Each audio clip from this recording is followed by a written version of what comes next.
Saviez-vous que Benjamin Franklin était allé à Auray, où Quennebon fut la deuxième ville bretonne alimentée en électricité? Voici certains des 56 moments clés sélectionnés pour retracer l'histoire du Morbihan.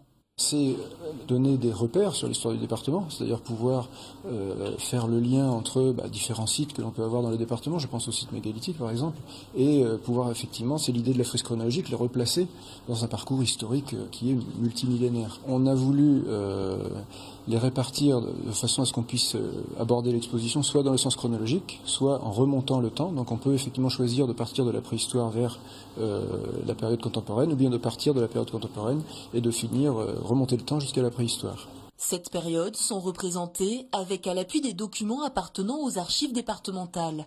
En quelques instants, le visiteur peut se plonger dans 450 000 ans d'histoire. On prend connaissance aussi de l'évolution du monde en l'espace de peu d'années.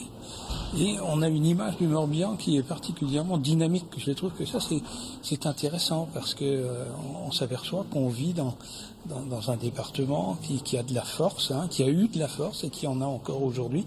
Et c'est important de relire l'actualité à l'image de ce qu'on a vécu, de ce qui s'est passé jadis.